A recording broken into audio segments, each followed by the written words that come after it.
Halo Sobat Maya, kembali lagi ke series maraton saham IPO. Nah, di video kali ini kita akan membahas tentang saham IPO GRIA. Jadi GRIA ini pada saat didirikan di tahun 2013 itu bergerak dalam bidang usaha jasa konstruksi dan juga perdagangan. Namun di tahun 2022, GRIA ini menyesuaikan kegiatan usahanya menjadi real estate yang dimiliki sendiri atau disewa. Dan di tahun yang sama, yaitu di tahun 2022, Gria ini melakukan penggabungan usaha dengan PT Esma Sukses Makmur dan juga PT Balikpapan Skylink Property. Jadi GRIA ini merupakan perusahaan gabungan lah ya hitungannya Sobat Maya. Nah ini adalah lokasi dari kegiatan usaha GRIA. Ada di Provinsi Jawa Barat, lalu Tangerang, dan juga Samarinda, Kalimantan Timur. Pada saat prospektus ini diterbitkan, GRIA memiliki total luas lahan yang tersedia untuk dikembangkan itu sebesar 1,3 juta meter persegi Sobat Maya. Jadi masih gede banget ya. Nah ini nama-nama proyek yang dikembangkan oleh GRIA. Total ada 10. Nah hingga saat ini belum ada satupun proyek yang udah selesai dibangun secara keseluruhan. Jadi ini masih berlangsung semua nih Sobat Maya. Nah, ini adalah laporan kinerja dari GRIA. Kalau misalnya kita lihat dari sisi pendapatan, ini malah turun terus ya dari tahun ke tahun. Tapi di tahun 2023 ini seharusnya pendapatannya akan lebih besar dibandingkan dengan tahun 2022. Dan kalau misalnya kita lihat dari sisi laba bersih, untuk laba bersih dari GRIA ini belum begitu stabil ya Sobat Maya. Jadi kadang bisa lebih besar, kadang bisa lebih kecil. Nah, untuk bisnisnya Gria ini itu lebih menyasar ke perumahan subsidi. Jadi memang diperuntukkan untuk orang-orang yang mau memiliki rumah tapi disubsidi. Dan kalau misalnya kita lihat proyek-proyek yang udah dikerjakan oleh GRIA, sebenarnya pipeline-nya itu masih banyak banget ya di masa mendatang Sobat Maya. Tapi yang jadi masalah adalah kita belum tahu nih nanti GCG-nya dari GRIA ini gimana. Kalau misalnya GCG-nya itu bagus, seharusnya ya GRIA ini punya prospek yang cukup bagus di masa mendatang. Lalu berikut ini adalah daftar pemegang saham dari GRIA. Terlihat ya ada 6 pemegang saham di GRIA ini Sobat Maya. Dan untuk para pemegang saham ini akan ada lock-up period selama 8 bulan dari semenjak GRIA ini listing di bursanya kita. Lalu kita beralih ke struktur IPO-nya GRIA. Jadi sebanyak-banyaknya 1,7 miliar lembar saham atau mewakili sebanyak 26,24% dari modal ditempatkan dan di store penuh yang akan ditawarkan kepada masyarakat. Untuk harga penawaran sendiri udah final ya di harga 120. Nah, untuk jumlah lembar saham yang ditawarkan kepada masyarakat, ini ada perubahan ya Sobat Maya dari prospektus awalnya. Nah, kebetulan sekarang kita udah bisa lihat di prospektus finalnya, jadi langsung saya sajikan data ya sesuai dengan prospektus final. Nah, jadi dana IPO yang akan diraup di IPO-nya GRIA ini adalah sebanyak-banyaknya sebesar 207 miliar. Lalu bersamaan dengan IPO ini, GRIA juga akan menerbitkan sebanyak 800 juta lembar saham dalam rangka pelaksanaan pinjaman wajib konversi atau PWK kepada Kufran Hakim Nur yang merupakan pemegang saham pengendali dari GRIA. Nah, PWK dari pengendali GRIA ini akan diterbitkan dengan nilai pokok nominal sebesar 96 miliar. Kita bahas lebih details ya mengenai PWK ini. Jadi, konversi PWK ini akan dilaksanakan 1 hari kerja sebelum tanggal pencatatan dan akan dilaksanakan pada harga penawaran. Nah, untuk pemegang PWK-nya adalah ya pengendali dari GRIA ini sendiri ya. Untuk lebih lengkapnya kita lihat di sini.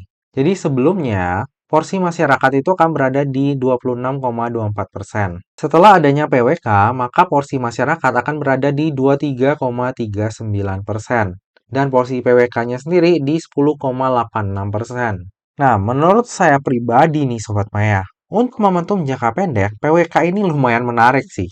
Karena rasanya hampir nggak mungkin nih kalau PWK ini nggak didistribusikan kepada masyarakat nantinya. Nah, kalau misalnya mau didistribusikan, berarti harga sahamnya harus dibikin di harga atas dan dibikin ramai dulu.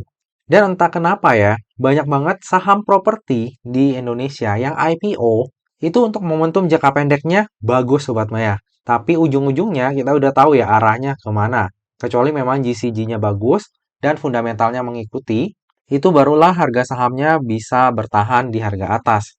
Nah, jadi bagi saya pribadi, untuk GRIA ini cukup menarik ya, bahkan sangat menarik lah untuk momentum jangka pendek. Lalu nantinya dana IPO tersebut akan digunakan untuk tujuan-tujuan sebagai berikut.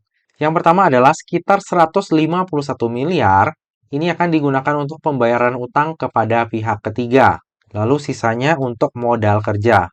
Nah, untuk tujuan penggunaan dana IPO-nya ini kurang bagus ya Sobat Maya.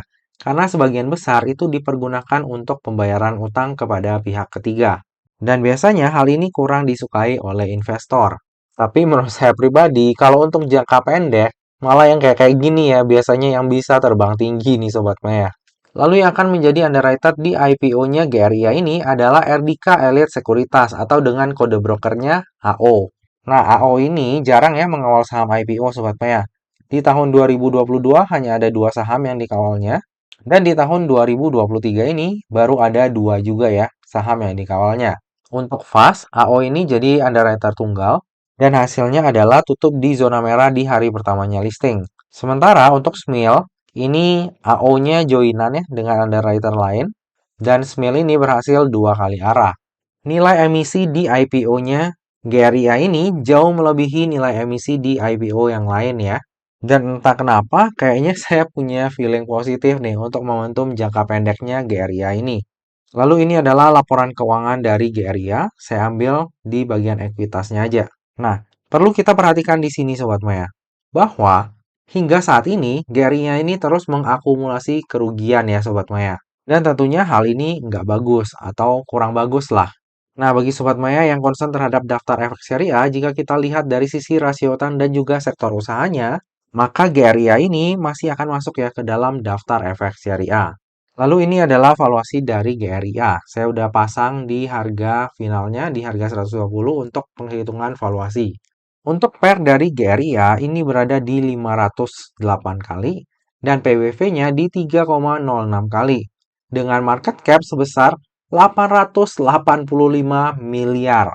Sebuah nilai yang menurut saya sangat wow ya Sobat Maya. Padahal penjualannya aja baru berapa? 30-an M ya.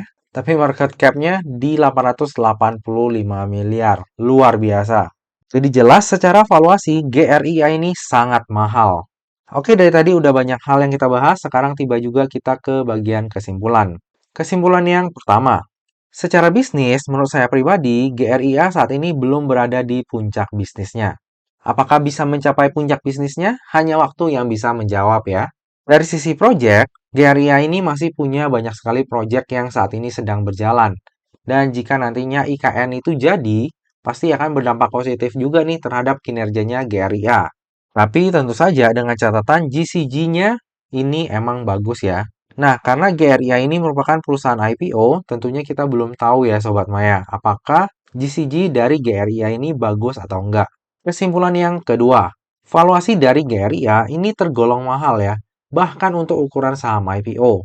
Untuk tujuan penggunaan dana IPO-nya, ini sebagian besar dipergunakan untuk pelunasan hutang kepada pihak ketiga. Dan hal ini biasanya kurang disukai oleh para investor. Kesimpulan yang ketiga, underwriter dari IPO-nya GRIA adalah AO. Nah, AO ini termasuk jarang ya mengawal saham IPO. Di tahun 2023 baru ada dua saham IPO yang dikawalnya, yaitu FAS, di mana AO menjadi underwriter tunggal. Nah, FAS ini ditutup di zona merah di hari pertamanya listing. Lalu ada juga SMIL. Nah, waktu SMIL, AO-nya joinan ya dengan underwriter lain dan berhasil dua kali arah. Kesimpulan yang terakhir, saya sendiri akan wait and see dulu nih Sobat Maya. Belum tahu apakah akan ambil atau saya skip aja untuk IPO-nya GRIA ini. Menurut saya, IPO-nya GRIA ini adalah definisi yang sangat pas ya untuk istilah cacing-cacing naga-naga. Karena yang pertama nih ya, kemungkinan penjatahan kita kalau misalnya kita ikutan, itu dapatnya pasti bakalan banyak. Nah, kalau udah banyak, misalnya dia bisa berhasil arah, katakanlah ya, kayak mungkin SAGE, BSBK, dan lain-lain, ya keuntungan kita itu akan dapatnya tuh mantep banget ya Sobat Maya. Tapi kalau misalnya ternyata market maker berkata lain, terus mau dibawa turun kayak Maxi, ya itu bisa-bisa juga langsung jadi cacing ya. Jadi saya sendiri masih belum tahu nih Sobat Maya apakah mau ikutan IPO-nya GRIA ini atau enggak. Tapi menurut saya IPO-nya GRIA ini ada potensi nih Sobat Maya untuk dinaikkan. Beda dengan kelasnya Maxi ya. Untuk IPO-nya GRIA ini menurut saya ya dari sisi emitennya sendiri memang punya power ya kalau misalnya mereka mau naikin harga sahamnya GRIA ini. Cuma apakah hal itu bakalan terjadi? Menurut saya banyak variabel juga nih yang menentukan Sobat Maya.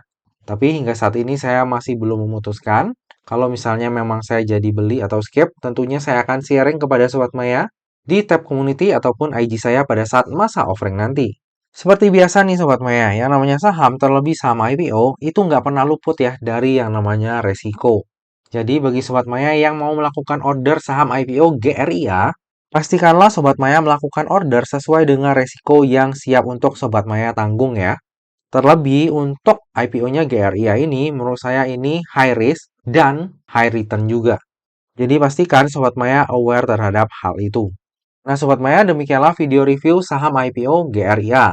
Semoga aja video ini dapat bermanfaat bagi Sobat Maya semuanya dan dapat menjadi bahan pertimbangan nih. Apakah nantinya Sobat Maya akan membeli saham IPO-nya GRIA atau enggak? Video review saham IPO GRIA ini juga sekaligus mengakhiri ya deretan saham IPO di periode kali ini.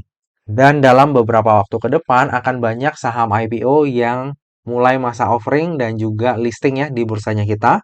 Semoga aja semua pilihan yang Sobat Maya pilih dapat mendatangkan ataupun menghasilkan cuan bagi Sobat Maya semuanya ya. Habis ini juga saya mau istirahat dulu, semoga kesehatannya bisa pulih kembali. Nah Sobat Maya, demikianlah video kali ini. Akhir kata, jangan lupa untuk selalu jaga kesehatan, jangan lupa untuk selalu bahagia, dan semoga perjalanan investasi kita selalu cuan bareng-bareng ya. Sampai jumpa di video selanjutnya. Dah.